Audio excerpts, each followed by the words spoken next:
What is up, ladies and gentlemen? Welcome back to the channel. Hope you guys are having an amazing day so far. Like always, if you're new to the channel, I want you guys to hit the thumbs up, and ultimately if I brought value to you guys through this video, we're in the video, I want you guys to hit the subscribe icon. For today's video, I decided to do a little test for you guys, and I decided to actually rent a Lyft car and drive around for a period of a weekend to a week in a sense. The goal was to actually do it for a period of a week, but at the end of the day, it was not profitable for me. Now I'm going to do an actual breakdown. I kind of wanted to give you full disclosure, which is I live south side of Phoenix. As you guys can see in this map, I'm down in Maricopa City, and most of the hotspots for Lyft are Tempe and Scottsdale, which is north side of Phoenix. So realistically speaking, I have to travel about 25 miles to get to ASU area, which is really where all the bars and clubs are, and probably another 45 miles to pretty much drive down north to downtown Scottsdale. So those are the two hotspots during the weekend time frame. That's pretty much where you will see that $2 to maybe $6 bonus that you will receive throughout the drive schedule things. So right off the back, for this weekend, in 2 days, I drove between Friday and Saturday. I drove a total of 15 hours and 12 minutes. 12 hours and 22 of those were actually booked, and I did a total of 32 rides. My grand total of earning for this period of time was $261.05. Now, out of those $261.05, like I said, I did rent a Lyft car, which was a Honda Ioniq, and ended up being for a total of $135 from the period of Friday that I picked it up to Monday that I returned it. So I understand I did not work for the 2 days. It's just when you will go through numbers, you will see why. So that being said, so $261.05 minus a total of $135 leave me with $126.02. So just right off the back, in 2 days of work, $126.02, it's just the numbers don't add up in a sense. Now, I did have to put gas in. The car thing takes about 10 gallons, and it was a total of $43.10. So that left me with a total of $82.92. If you do the calculation for a period of 15 hours and 12 minutes, I understand I was not fully booked for the entire period of time. I was only booked for 12 hours, but that was the time I spent online, meaning that I was working. I pretty much was getting paid $5.45. And at this point in time in the US, most jobs pay anywhere between $7.50 all the way up to $25 on average. So that did not work at all in my regards. Now, another thing that I do need to mention is that I do live pretty far away from the location where I have to pick up the Lyft car, and that was about $50 that I had to spend in the Lyft in order for me to get from where I live all the way up to downtown Phoenix in order for me to pick up the car, and another $50 in order for me to, after I dropped it off, to get back down. So overall, in this weekend of job or work in a sense, I ended up in the negatives. I was negative, I think, $30 or so. So realistically speaking, this is not something that is worth it for me or anybody that's pretty much away from downtown of any city in the US, especially if you live in California where the gas prices are, ridiculously expensive, such as $7 and up.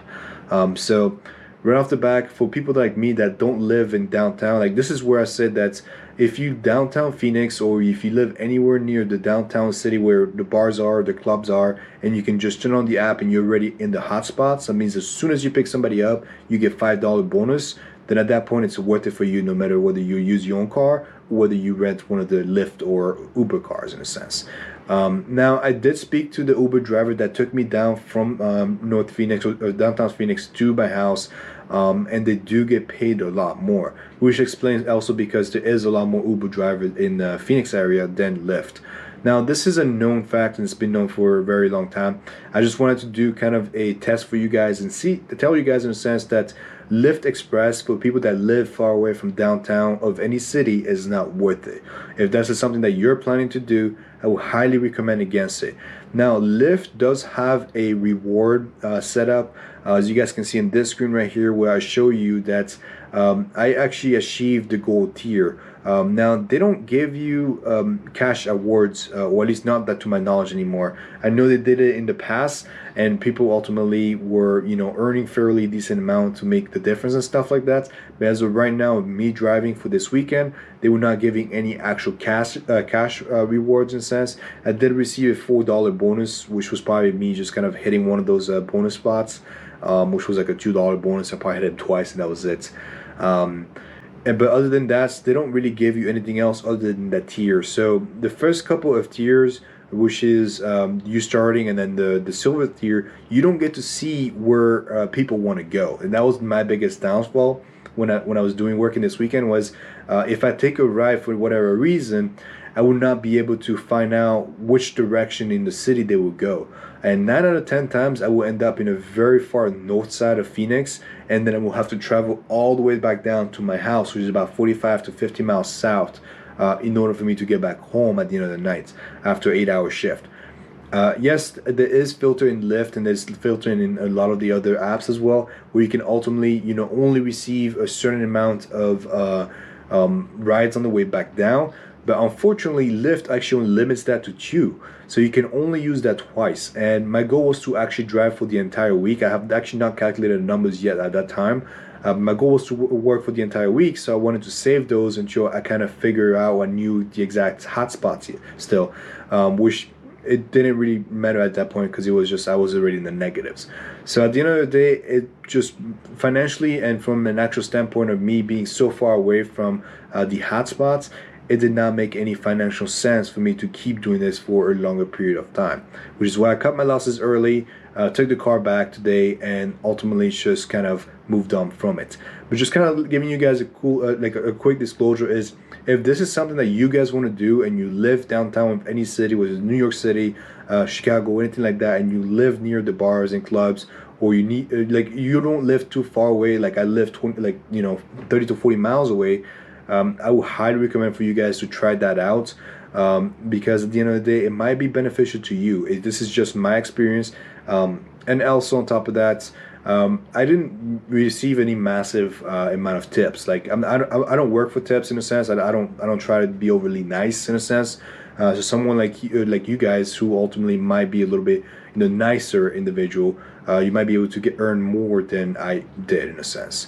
So this is another thing too. I don't have that much experience driving with Lyft or Uber. So some of you might think like, oh, we should have started from this point or this point. That's another downfall to Lyft, is that you have a limited amount of personal miles. So I could have started off in Tempe by just me driving north and then just sitting there and kind of just starting the app there and just picking up all the hot spots. But I will have to pay an additional $50 for every 50 miles on top of the 100 miles that's already provided for me. And that will put me in the negatives even more. So I just chose not to do that. I just chose to start where I live, and then slowly make my way up depending on the passengers that I have. Which 9 out of 10 times I will end up actually in the west side of Phoenix, which is not a very good place to be at. But that is a whole other thing. But anyway, if you guys enjoyed this video and this video was helpful for you in any sort of shape, way, or form, don't forget to hit the like icon. Let me know in the comment section if you guys had any sort of recommendation. Maybe I should have done something different or try something else for the next video here, you guys. So let me know if there's something that you guys would like for me to try. I will give it a try, make a video about it, and then I will let you guys know. This video is not sponsored by anyone. I'm not even gonna put my my driver code in there because you guys can just do your own thing and decide whether or not you want to do it. So like I said, I don't do sponsored videos for most part, because a lot of these things, unless it's video games, a lot of these things is just it's actual reviews and it's factual things. So as you guys saw, $5.45 an hour, it is not worth it, as because Lyft does promote it on their website, saying that you can make up to 25, or they start at $25 an hour, which in my case was not real. It was not factual at all. So make your own decisions, be grown women and men, and ultimately just decide what you want to do from there. Thank you all so much for watching. I hope you guys have a wonderful day, and I'll see you guys next time.